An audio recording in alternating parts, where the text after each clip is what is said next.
എല്ലാവർക്കും എൻ്റെ ഇന്നത്തെ പുതിയൊരു വീഡിയോയിലേക്ക് സ്വാഗതം. ഇത് ഒരു 10-17 വോയിസ് കൊടുക്കലാണ്. എവിടെ തുടങ്ങണം എവിടെ അവസാനിപ്പിക്കണം എന്നൊന്നും ഒരു ഐഡിയയും കിട്ടുന്നില്ല. കാരണം ഇത് ഞാൻ ഫസ്റ്റ് ടൈമേ എടുക്കാത്തൊരു വീഡിയോ, പകുതി എത്തിയ സമയത്താണ് ഞാൻ ഈ വീഡിയോ എടുക്കുന്നത് തന്നെ. അപ്പോൾ ഇന്നത്തെ വീഡിയോ എന്താണെന്ന് ചോദിച്ചാൽ,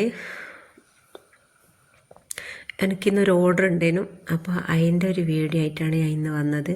രാവിലെയാണ് ഞാൻ അധികം എന്ന് പറയാൻ, ഞാനിപ്പോൾ പുതിയ ചാനലാണ്, എന്നാലും ആ ഇട്ട വീഡിയോസെല്ലാം ഞാൻ രാവിലെ ആ വീഡിയോ എടുക്കൽ. ഇപ്പോൾ 2-3 ദിവസമായിട്ട് വീഡിയോ രാവിലെ എടുക്കാൻ പറ്റിയില്ല. അപ്പോൾ ഇങ്ങനൊരു വീഡിയോ ഉണ്ടായിരുന്നു.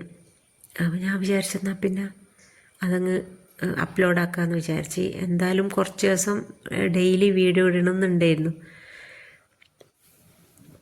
അപ്പോൾ അങ്ങനെയാണ്. എനിക്കിന്ന് ഓർഡർ വന്നതെന്ന് വെച്ചാൽ രാത്രിക്കേക്കുള്ള ഓർഡറായത്.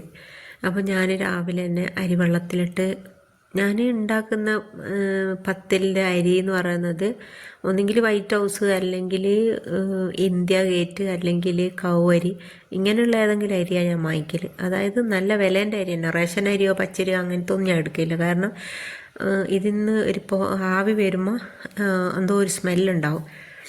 അപ്പം പിന്നെ അത് കൊടുക്കാൻ പറ്റില്ല. പിന്നെ അങ്ങനത്തെ അരി കൊണ്ടൊന്നിട്ട് പത്തിൽ റൗണ്ടായി കിട്ടുമോ അല്ലെങ്കിൽ പൊന്തി വരുമോ അങ്ങനെയൊന്നും ചെയ്യുകയില്ല. പിന്നെ നല്ല അരി തന്നെ എടുത്തിട്ട് ചെറിയൊരു ചൂടുവെള്ളത്തിൽ പോർത്തി 2-3 മണിക്കൂർ പോർത്തി വെച്ചിട്ട് പിന്നെ അത് അരച്ച് ഫ്രിഡ്ജിൽ വെക്കുന്നതാണെങ്കിൽ ഒന്നും കൂടി നല്ലത്. പക്ഷെ പെട്ടെന്നല്ല ഓർഡർ വരുന്ന സമയത്ത് അങ്ങനെ ഫ്രിഡ്ജിൽ വെക്കാനൊന്നും സമയം കിട്ടില്ല. 2-3 മണിക്കൂർ ചൂടുവെള്ളത്തിലിട്ട് നല്ലോണം പോർത്തി അരച്ചിട്ട് പെട്ടെന്ന് തന്നെ ചുട്ട് കൊടുക്കലാണ്. ചുട്ട് കൊടുത്ത് നല്ലോണം തേങ്ങാപ്പാൽ വരട്ടി കൊടുത്താലും നല്ല സോഫ്റ്റ് ഉണ്ടാവും. കാസറോളിലിട്ട് മൂടി വെച്ചാൽ 10-40-50 പത്തിൽ ഡെയിലി ചുട്ട് പുറത്ത് ഓർഡർ കൊടുക്കുന്ന ആ ഒരു ദിവസമെല്ലാം ഉണ്ടാവില്ല. പക്ഷെ ഇപ്പം ഞാനങ്ങനെ പത്തിലെടുക്കില്ല. കാരണം വായയിലൊക്കെ ഭയങ്കര ക്ഷാമമായതുകൊണ്ട് ഇപ്പം ഞാൻ പത്തിലെടുക്കില്ല. മന്തി, ബിരിയാണി അങ്ങനത്തതല്ല ഇപ്പം എടുക്കൽ. പിന്നെ കറികൾ, മറ്റേ ആടിൻ്റെ തല, ഇടക്കകത്ത് അങ്ങനത്തെ അല്ല ഇപ്പം എടുക്കൽ. പിന്നെ എണ്ണക്കടികളും. പത്തിലിപ്പോൾ തൽക്കാലം നിർത്തി വെച്ചതാണ്. അപ്പം അതിൻ്റെ ഓടും കാര്യങ്ങളൊന്നും എൻ്റെ അടുത്തില്ല. പത്തിൽ ചൂടുന്ന 4-5 പത്തിലൊന്നായിട്ട് ഇടുന്ന ഓടെല്ലാം ഉണ്ടാവലുണ്ടേനു. ഇപ്പോൾ പത്തിലില്ലാലോ എന്ന് വിചാരിച്ചിട്ട് ഓട് പൊട്ടിയിട്ട് പിന്നെ വാങ്ങിക്കില്ല.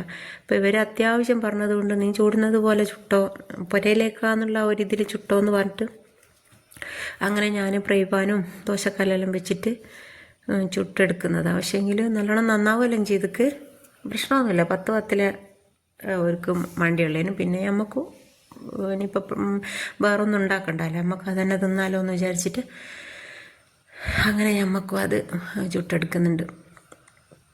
ഇനി ശരിക്കും പറയുക കൈപ്പത്തിലെന്നാണ് പറയുക. കൈകൊണ്ട് ഇങ്ങനെ ഇല മാറ്റി വെച്ചാൽ പിന്നെ കൈകൊണ്ട് ഇങ്ങനെ തിരിച്ച് മറിച്ച് ഇങ്ങനെ 2 സൈഡും പൊന്തി വരുന്നത് വരെ നല്ല ബന്ന് പോലെ പൊന്തി വരും.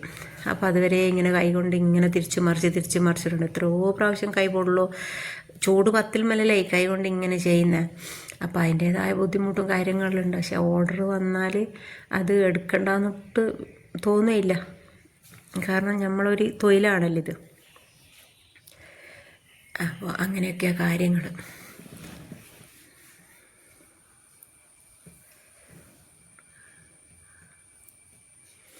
ഇത് 2 ഓടെല്ലാം വെച്ച് ചുടുന്ന, അടുപ്പത്തുനിന്ന് ചുടുന്നതാണെങ്കിൽ പെട്ടെന്നാവും തോന്നുന്നുണ്ടോ നോക്ക്. കാരണം വലിയ ഓട് വെച്ച് 2-3 ഇട്ട് ഗ്യാസുമ്പോൾ എത്ര ആയാലും ഇതിൻ്റെ എല്ലാ സൈഡിലും തീ എത്തിപ്പിടിക്കില്ലല്ലോ. അപ്പം അതിൻ്റെ കുറച്ച് ബുദ്ധിമുട്ടുണ്ടാവും. ഇവർക്ക് തേങ്ങാപ്പാലൊന്നും ഒഴിക്കണ്ടെന്ന് തന്നെ. കാരണം 8-9 മണിക്കാണ് ഇത് ചൂടുന്നത്.